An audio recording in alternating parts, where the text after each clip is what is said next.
All right. So, now for us to be able to work with the data in the files, we have to bring it into this area. So, this is the you can call this join area. Okay, we will look at join later on, but right now let us just work with one table. Okay, so just click and drag and drop. Okay. So, now we have just that one table. We have brought in one table to work with. Okay. So, on the bottom half we have a preview of the data. So, we have just 1000 rows of data here it's given. Okay. Not the entire. So, you don't know how many there are. It could be a million records or maybe 100,000 records, but it gives you 1000 rows here. So, we have connection. There are two of them, live and extract. Okay. Now, as the live, as the name suggests, that it is live data. If it is from the cloud, when that gets updated, okay, new information, new observations come in, it will get updated. But if it is a local file, okay, which doesn't get, it's a snapshot file, then you want live. Live will be the entire data set. Okay. Extract will be a part of the file. Okay. So, extract imports a snapshot of the data into Tableau proprietary data engine. So, the reason for this is that once you bring the data into Tableau, Tableau takes over and it optimizes the data how it is set up, so it's fast and efficient. Okay. So, that's why you want live data, and extract also brings in live will keep updating the data as the data changes, extract will not. Extract will just take a snapshot, bring it in, that is it. Okay. And then of course, when you bring in extract, you can manually update. Okay, there is, I think, okay,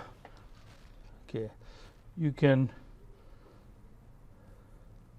once extracted, no need to connect. Okay, data extract must be updated must be updated on a periodic basis, not automatically. You have to update it. I think there is some kind of a switch or a button that you have to press, and then it will update if it is an extract. If it is live, it gets updated automatically.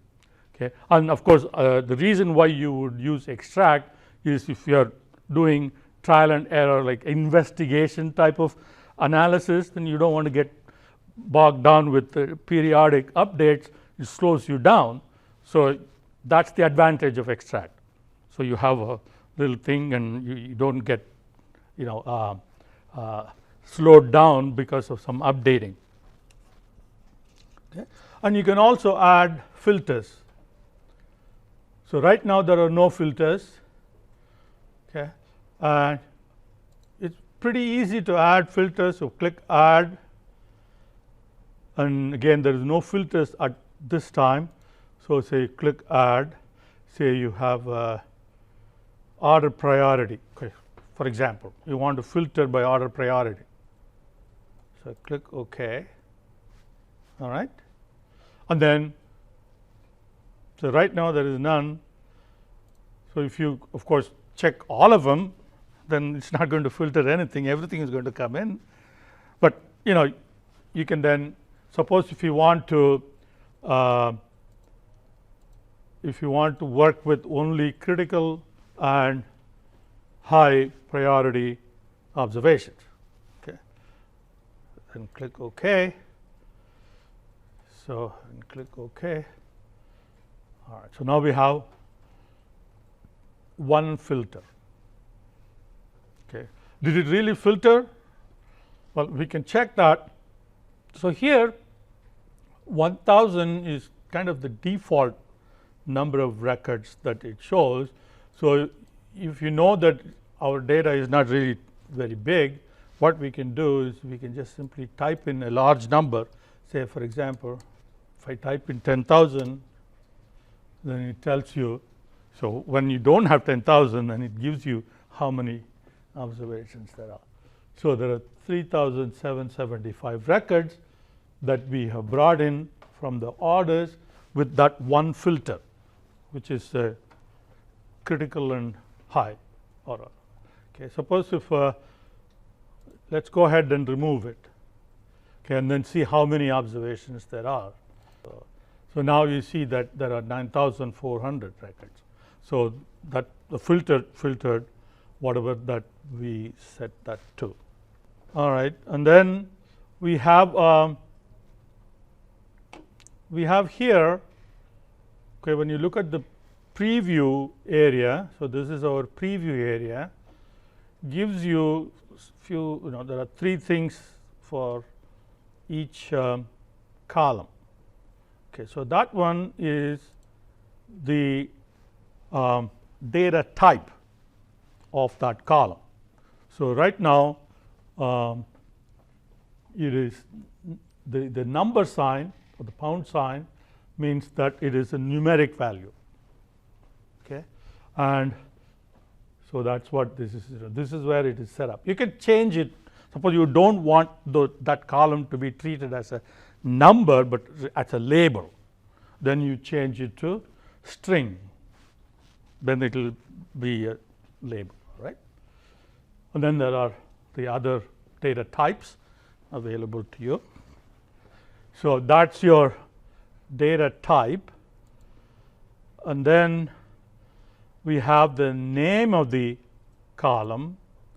Okay, you can rename the column if you want. You can copy, you can hide the column. If you don't want that column to be appearing in your analysis, you don't care about that column, and so you want to keep your list of variables kind of whatever that you need and nothing more. You want to keep it efficient, so you can hide it if you like. And then you can create aliases for those columns. You can create new calculated fields from this column. Anyway, okay, so there are lots of things that you can do. We will look at those later. Right now we are just getting our feet wet, right? So so that's that. And then here again the same thing like what we saw here, and then this is sort. Okay, this is descending and ascending, I suppose. Okay. Any questions? So this is our initial screen of data. And then when you have multiple tables, then you can connect those tables by joining them, and there are several different ways in which you can join. So we'll talk about that later on. Right now, just one table.